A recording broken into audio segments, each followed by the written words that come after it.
know what it is, but y'all gotta wait for shit like this.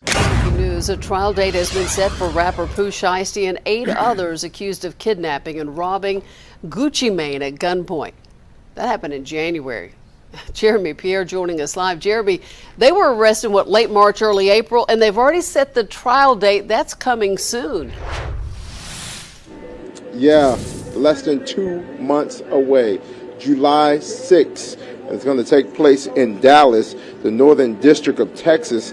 It's where it's going to take place. Remember, Pooh Shiesty and several others accused of kidnapping, robbing, as well as theft of Gucci Mane. Now, of course, this all taking place in January, but the arrest happened in March. We were live. We brought that to you as breaking news when they FBI, TBI, and other law enforcement agencies raided Pooh Shiesty's dad's home, who also remains in custody connected to this case as well. Now, again, all 9 of them, still in custody, and their trials will be held July 6th. Now, remember, Pooh Shiesty and Big 30, they are connected in this case as well. Shiesty's lead attorney, Bradford Coyne, stepped away from the case in April last month. However, he still has attorneys on his team representing him. Now, of course, we're going to continue to keep our eye very close on this case. Pooh Shiesty, if convicted, could face up to life in federal prison. Yeah, look, that's quick. Well, we'll see what happens. Sometimes these things are delayed over and over again. All right, Jeremy, thanks. That QR code is going to put 10 in your account. 1, 2, 3, 4, 5, 6, 7, 8, 9, 10 in your account. That's free cash. It's SETI Nash. The app that says if you play games, you're going to get your yeah. You hear what I'm saying? So make sure you download the app. As soon as you download the app, they say they're going to put 10 in your account and start playing today. They're going to hit it straight to your account or give you gift cards and all that stuff and everything that y'all like, man. Free cash, SETI Nash on a Wednesday. Time to spends day. Time to Wednesday. W-I-N-S. Because a lot of y'all don't know how to spell Wednesday. It's actually Wednesday. Yeah, I know. Crazy, huh? But hey, let's get to the content. Well, we already told y'all that. We were the first to actually tell y'all the trial date and all of that stuff. Us, number one. So let's give you another number one update. They got a lawyer that belongs to CMG. Roll it. 518, electronic order granting 104 application for admission pro hoc vice of Arthur E. Horn III. Important reminder, unless excused for cause, an attorney who is not an ECF user must register within 14 days of the date the attorney appears in a case pursuant to LR 5.1 FNLCR 49.2G as to Rodney Wright Jr. III, ordered by Senior Judge David C. Godby on 5/18/2026. Now, I know what y'all thinking. SETI Nash, you did a story on Art Horn, right? Yeah. So he was originally Justin Johnson's damn lawyer. That's Yo Gotti's lawyer. But, bruh, it looked like he ain't trying to have a Justin Johnson, Cornelius Smith, or he might be trying to turn Big 30 into Cornelius Smith, because what the hell was this report from the root? Check it out. New development in Gucci Mane Pooh Shiesty kidnapping case. Lawyers for Pooh Shiesty and the other alleged suspects in the Gucci Mane kidnapping robbery are now speaking out about what transpired right here before the rapper's arrest. As folks in the hip-hop community and beyond are still trying to come to grips with the shocking kidnapping at gunpoint robbery of rapper Gucci Mane that was allegedly pulled off by fellow rapper Pooh Shiesty, new details has just been revealed. And now, we're hearing from Shiesty's team. If you'll remember, we previously told you that Shiesty and 7 others were recently arrested in connection with the kidnapping and robbery that took place at a Dallas studio in January. Shiesty, legal name Latrell Williams Jr., and his father, Latrell Williams Sr., allegedly orchestrated the plot in an effort to force a contract release. During the robbery, the father and son, along with additional suspects, allegedly took off the Rolex watches, cash, and other jewelry. If convicted, they all will face up to life in prison, as NBC News reported. Now, it looks like Shiesty's lawyer is pushing back on the narrative, suggesting that the case may not hold up in court and isn't as open and shut as folks think.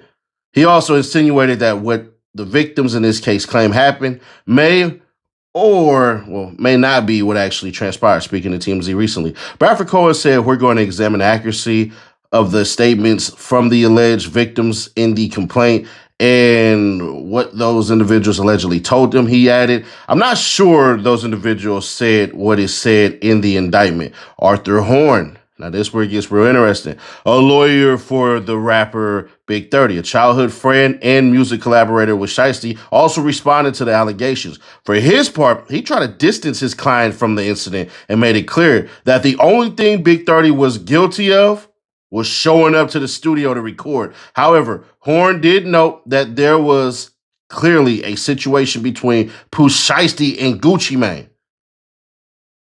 That's insane to even say, bruh. Like, what the hell you mean? But anyways, what's more is that per Hot 97, just before Shiesty's arrest, the alleged kidnapping and robbery, he was sent an eviction notice from the Dallas area luxury condominium where he and his father lived. The notice cited a series of lease agreement violations that stem from multiple instances where guests of Shiesty's were flagged for having overwhelming marijuana smells, unauthorized tenants, animals, and more. The eviction notice was reportedly served in the weeks leading up to Shiesty's arrest, but it's unclear whether he or his dad has left the apartment. So if we remember, right, we remember Art Horn representing freaking Yo Gotti, representing Big Jook, representing Justin Johnson. Then he got off the case because of whatever the hell. And I'm surprised they let him in. But then again, if I really think about it, not really, because if you do get found not guilty of shit, then it shouldn't be held against you. But Lord knows how that shit works. But so the reason why this video is being made, it's not because of the Pro Hoc Vice. It's now knowing that Art Horn is on the case and knowing good and damn well that Yo Gotti and Gucci Mane don't get along. So why would y'all shake the damn apple cart? I'm trying to understand this part. Then on top of that, if I'm Pooh Shiesty and everybody else, I'm looking like, you got any of them plea deals for me? How many years, man? Shit, just let me get 7, bro. Just let me sign off for 7, man. I'll sign off on 7. Get me out of here. Because his lawyer basically just told him, we throwing your ass up under the bus. You got to go. My client ain't did shit. They say he just stood there like, don't go nowhere. Don't go nowhere. I'm trying to play defense like Dennis Rodman. Don't go nowhere. Don't go nowhere. I guess that line 30 past me that Drake is false as hell, because right now as it sits, I don't want to see that lawyer at all. That lawyer already told y'all there was only a situation between Pooh Shiesty and Gucci Mane. My client ain't got shit to do with none of that stuff. Now, to be fair, he's supposed to say that. He never said, oh, Pooh Shiesty and Gucci Mane got into it and Pooh Shiesty robbed him and all that shit and everything. He never said that. And he didn't throw the dad down the bus, and he didn't throw anybody else down the bus. All he said was, bro, listen, my client ain't got shit to do with none of that. So where's y'all proof? And we're going to go ahead and do that, because that's what your lawyer is supposed to do. Your lawyer fights for you, not everybody else. Unlike the damn YSL trial where a couple of lawyers you can see, yeah, they were there for their client, but they was really there to help out Brian Steele and Keith Adams. Not all of them, of course, but it just seemed like this is all for Young Thug when you should be focused on me. I'm your client, not him, not her, not them, not they. I'm the damn client. Look at me. I'm the captain now. I need you to understand this one right here. So we shall see, man. This ain't a good look for Pooh Shiesty, bruh. I'm sorry. I don't like that statement. I do not like that statement at all. To me, your lawyer wasn't supposed to say shit.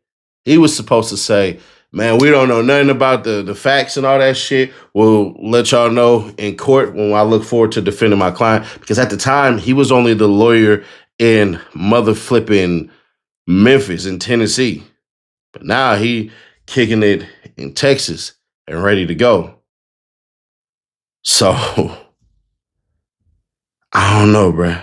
Y'all let me know I'm reading every comment on this one. Let me know your thoughts on this one. But click right here to see how no jumper is cursed. Boy. And hold on real quick. Let me clear something up real quick. Bitches want to lie on me real quick. This is from 6 hours ago, all right? It's 8:04 right now. You know what I'm saying? I'm going to go ahead and circle this. The section report. They say he's in jail for big use of murder. I spoke with the fam. Nigga, that ain't me making no shit up. They said that shit. They the fuck up out of there. You know what I'm saying? They about a goddamn LA right now, currently. So while y'all saying this weird ass shit, all right, cool. Well, then let's go ahead and play it then. So you see my video? This was from 5 hours ago. So if somebody said this shit 1 hour before I did, there you go. Now, once again, I hope that nigga ain't do that shit. And I don't think he did that shit. I think it's tied to some other shit. But bitch, don't get on my shit lying about me. You niggas is weird as fuck. But hey, you still won't do no numbers and you still can't stop me. So yeah, run your little weak ass Instagrams and all that hoe ass shit. That little weak ass shit. Boy, you been on my dick since I've been motherfucking jumping off and cracking with these numbers, homie. You still ain't gonna work. Yeah. So that little weak ass Instagram, I ain't saying your weak ass shit. You ain't doing no numbers over there running that old ass shit. That's fine. Still ain't stop me, nigga. But anyways, click right here to see how Ed Hefe has felt the no jumper curse. Or click right here for the playlist, and I'll catch you on the next one. Y'all come on back now.